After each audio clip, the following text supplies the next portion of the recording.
کم رونه چې بهر ملکونو کې دي لکه سعودي عرب کې دي یا دغه شانت دوبۍ کې دي یا دغه شانت عمان وغیره هر ملک چې دي او دی الته مزدوري کوي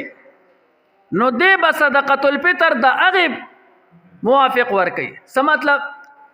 لکه کو غنم دي نو په کم 2 سیره غنم دي ځکه چې حدیث مبارک کې نصف صاع راغلی ده نو صاع چې کم ده مکمل دا 3.5 سیره ده نو چې په منځ نیمه کې نو په کم 2 سیره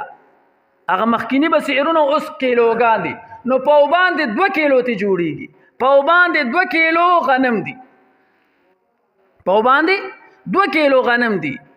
دا کو ته سعودي کې ورکې کو عمان کې ورکې کو دوبۍ کې ورکې کو پاکستان کې ورکې نو غنم ټول یو دي په کم 2 سیره یا په باندې 2 کیلو غنم او کنه قیمت شو نو د سعودي والا چې ال تکم اوسي په سعودي عرب کې کم انسان اوسي نو دی به د سعودي فدیه ورکي او صدقه الفطر به ورکي چې هغه وینن سبا 10 ریال دي نو 10 ریال خو به د خپل ورکي او بچي دلته اوسي بچی دلته اوسي نابالغ دي او د سعودي کې مزدوري کوي نو دغه سعودي والا به د خپلو بچو فدیه ورکوي یا به دلته کور والا ته وایي چې ورکه او یا به رور ته وایي نو د دې بچو دا فدیه به هم 10 ریال د یو کس ورکوي. پاکستاني فدیه به دی نه ورکوي ولې دا صدقه الفطر په چا باندې واجب ده؟ په پلار باندې واجب ده نو په پلار یال ته 10 ریال دي نو د دې بچو بم د هر یو کس 10 ریال ورک دا نه چې پاکستاني 200 روپے درنی ولي پاکستان والا خو 200 روپے ده په کم 2 سیره یا په باندې 2 کیلو غنمو لکم جوړيږي احتیاطاً علما وایي چې 200 روپے تاسو ورکه پاکستان کې خو سعودي کې یو کس اوسي عمان کې اوسي دوبۍ کې اوسي بهر ملک کې اوسي نو کو قیمت ورکي نو د خپل نابالغ بچو بم هغه ورکی کم چې سعودي کې قیمت دی لکه 10 ریال ماته ته سعودي یاد کړه په دې باندې دا نور ملکونه قیاس د خپل خزه او د بچو صدقه الفطر ورکی هغه چې بالغ دي نو د هغه دی ورکی هغه خو په نشته خو کو دی ورکی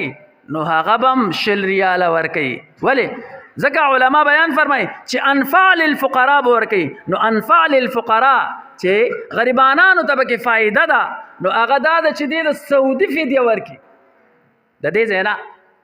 ها علامه شامی رحمه الله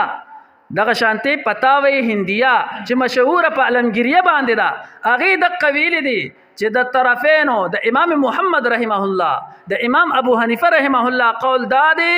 چې دی با سعودي کې دی نو خپل فدیه او دلته پاکستان کې یا په بهر ملک چې دی بچی یو ځای کې دی بل ځای کې دی نو فدیه به هغه ورکوي چې دی په کم ځای کې دی. زمونږ اکثر ملګري په سعودي کې وي او وایي زه خپل رونو له صدقه الفطر ورکوم نو دلته به رالېږلی شي د سعودي نه دلته هم رالېږلی شي نو بیا څه وکړي د پاکستان صدقه الفطر ورکوي نه نه نه دا نشته د سعودي به ورکوي د خپلو بچو هغه بچی نابالغ دي دا غوښ بتا باندې واجب ده او کو د بالغ هم ورکه او د بیبي هم ورکه نو د سعودي به ورکه دا مسله یاد اوساتئ. اکثر زمونږ غرونه وي دغه سعودي عرب کې وي یا دوبۍ کې وي وای زه خو ډېره نیکي کوم خپل ورونو سره او دا غځای نه مې ولا سرسایه راولېږله نو څو راولېږي 100 روپۍ راولېږي او به ځان خلاص کړي نصیبه دغه 10 ریال دي نو دغه اوس تقسیم کا ریال پسو کې به کې ولا زره ورکا نو د دې تقریبا 1500 روپۍ جوړیږي نو د یو کس به 1500 ورکه په دې نه خلاصيږي چې 200 روپۍ دی راغستي او بس دا زما د بچوم شله او زما صدقه الفطر مو پاکستان کې ورکه او خخ کله بهانه ورله دا مونتری دا وای پاکستان کې غریبانان زیات دي کنه